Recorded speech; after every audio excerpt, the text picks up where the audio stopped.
Bom, Ricardo, vamos lá, vamos começar nosso bate-papo aqui, começando do princípio mesmo. Se apresenta aí pra galera, né? Fala um pouco sobre você e já vai dando, entrando aí de como que você começou a se apaixonar, quando que o bichinho do quadrinho te picou, velho? Vamos lá, né? Eu acho que como uma grande maioria no caso, né? Os quadrinhos entrou, assim, principalmente a parte de super-heróis, entrou não pelo gibi, pelos desenhos animados, no caso, né? Então tinha aqueles. Passava muito no Balão Mágico, depois no Show da Xuxa, aqueles desenhos da Marvel da década de 60 que eu amo de paixão, né? Eu também amo de gosto. paixão. Eu amo de paixão, não tem nada. O pessoal fala desanimado, não tem nada de desanimado aquilo no caso, né? Pô, ali E eu lembro é Jack Kirby ali, velho. É Jack Kirby, Steve Ditko, Don Heck, é a nata ali no caso, né? É. E aí, cara, assim, aí tinha o Homem-Aranha, Seus Fantásticos Amigos, também tinha He-Man, o Herculoides, Space Ghost, então assim, né, eu desde menino... Fantástico com o Herbie, né? Com o Herbie também, tinha não só a parte Marvel DC, o Super Amigo, mas também tinha a parte da Hanna-Barbera, tinha lá a parte do Speed Racer, os Tokusatsu, né? Spectreman, Ultra Seven, Ultraman. Então, tipo assim, englobava muita coisa no caso, né? Então, eu sempre fui, assim, desde menino, sempre fui com uma referência também no caso. E aí, com uns 9 anos, eu descobri, né, os quadrinhos, né? E foi muito bacana essa migração da TV para os quadrinhos, no caso, né? Como eu sempre gostei de desenhar, né? Eu desenhava, eu brincava, eu pegava a cena, ficava lá copiando, né? Desenhando, a gente brincava, tinha uma turma de amigos, a gente brincava, a gente se reunia na casa do amigo nosso para ficar desenhando, passava a tarde desenhando, cada um desenhava, bolava nossas historinhas em quadrinhos, tudo, né? E, assim, eu tô falando de uma época que você não tinha internet, você não tinha rede social. Era uma, assim, não querendo falar, sabe? Não querendo falar, minha época melhor que a sua, não, nada a ver, mas era uma época muito mais saudável, no caso, onde as coisas eram vividas mais intensamente, no caso. Eu tô falando por mim, tá? Sim, eu concordo com você. Mas eu acredito que isso aí se aplique a muitos caras que estão assistindo agora. E aí eu comecei a bolar personagem, tudo, comecei a desenhar, sempre gostava, né? E houve uma época, né, quando meus 20 e poucos anos, que eu dei uma desencanada, né, dos quadrinhos, né. E, eu tava numa outra fase, queria sair, enfim, né, queria me divertir, todas essas coisas no caso, né. E não que eu não gostasse, não que eu deixei de gostar dos quadrinhos, mas eu acho que o ser humano vive de fases, entendeu? Então houve uma fase que você tem um desapego, né? Tem um desapego. Mas não que você deixe de gostar. Não, nunca deixei de gostar. E às vezes outras prioridades também, né? Enfim, assim, que eu, no meu caso, tinha outras prioridades tinha que economizar um pouco mais para sair, pra baladinha ali, tal e coisa. Então você começa a diminuir um pouco, mas é como você falou, deixar de gostar nunca aconteceu também comigo, queria ir pra Gandaia. Pronto. Exatamente. Tinha outras ideias, exatamente. Mas aí depois, né, eu comecei a namorar minha esposa, né, e a gente tem um relacionamento muito bacana, minha esposa muito companheira, tudo. Aí foi onde eu comecei a ter gosto de novo, no caso, entendeu? Eu comecei a voltar a colecionar, comecei a pegar aquelas coisas que eu não havia comprado, né, e eu comecei a ter gosto de novo. Aí os personagens que eu bolei quando era menino, eu reformulei eles, tudo, né, de uma forma aí mais original, vamos assim dizer, entendeu? E aí eu fui voltando a desenhar também, no caso, né, eu sempre desenhei. E eu fui voltando a desenhar, sempre aprimorando, né, e voltando a estudar os grandes mestres do passado, né, Jack Kirby, John Buscema, John Romita, Saul Buscema, né, que para mim é a grande nata, né, dos quadrinhos, no caso. Mas não só isso, no caso, né, e aí um belo dia eu tava pensando assim, eu comecei, aí com o advento do YouTube e tudo, né, tinha vários canais, tudo, Mas eu sentia falta de um canal assim que falasse, puxa vida, eu comecei a me questionar, o que eu, como leitor, eu gostaria de ver, entendeu? Então, eu parti desse princípio. O que eu gostaria de ver no canal, entendeu? E aí, um belo dia, um meu amigo, não sei se vocês conhecem, um grande amigo meu amigo Johnny Castro, Ele ele falou, participa cara, de alguns vídeos aí, né? ele participa, né? É. Ele é um cara excepcional. E aí o grande Johnny Castro chegou e falou, cara, pega o celular, grava e manda bala. Eu falei, quer saber? Vou mandar bala mesmo. Aí, lógico, eu comecei a gravar vídeos, no caso, fazendo resenhas, analisando artes, no caso, né? Analisando artes dos grandes artistas. E você vai pegando gosto, vai pegando É. gosto, né? Vai pegando gosto. E aí você começa a falar, o que mais eu posso fazer? Aí você vai dominando algumas ferramentas de edição, algumas coisas assim, né? E você fala, poxa, peraí, agora eu consigo fazer isso? O que mais eu posso acrescentar pro canal? E aí foi onde eu comecei a pegar, porque eu sempre fui apaixonado pelos bastidores das grandes produções, entendeu? Eu sempre fui apaixonado, por exemplo, em determinado arco de história aconteceu isso nos bastidores, um desenhista não concordou com o que o roteirista fez, e não sei o quê. E aí eu comecei, puxa, quanto conteúdo bacana que você tem para explorar, no caso. E aí foi onde eu comecei a explorar esses conteúdos no meu canal, né?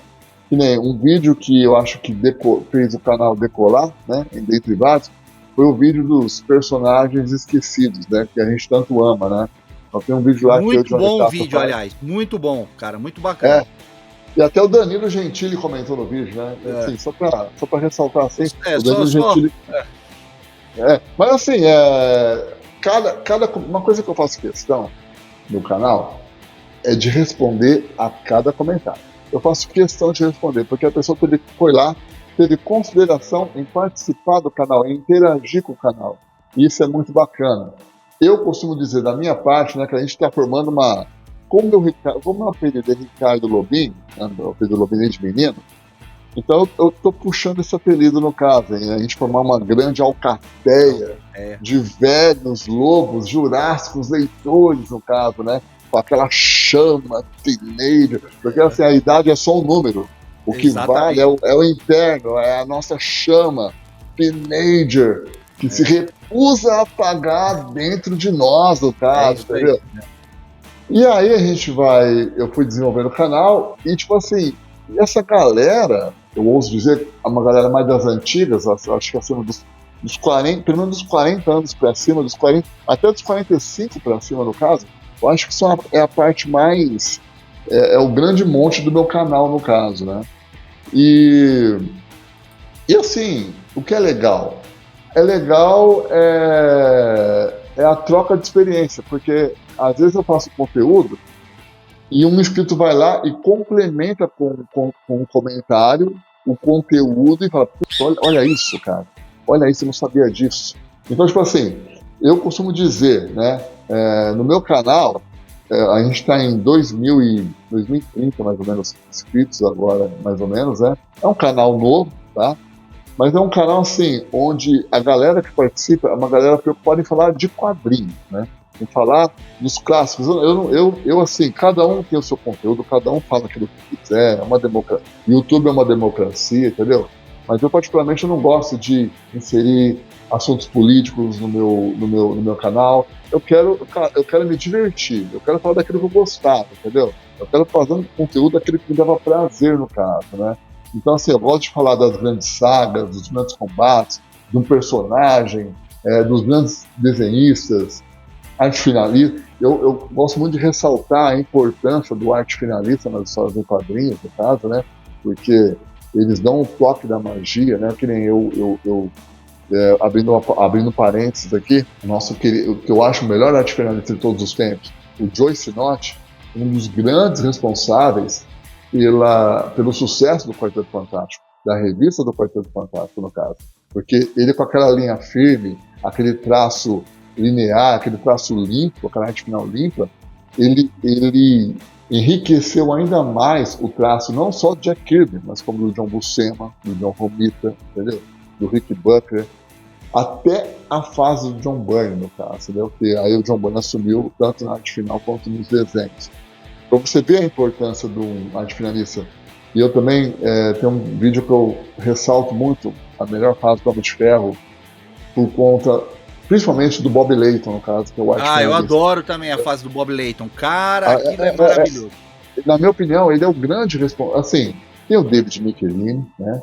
E as histórias alternam entre o John Romita Jr. e o Jerry Began, no caso, entendeu? Mas, assim, a arte final do Bob Layton é uma arte final refinada, as retículas que ele faz, tudo. Então, assim, eu associo o grande sucesso da melhor fase do Homem de Ferro ao Bob Layton, entendeu? Porque o Bob Layton, ele dá uma refinada no trabalho dos desenhistas, não desmerecendo o roteiro do David Michelini e os desenhos do Romita Jr. e do Jerry Began.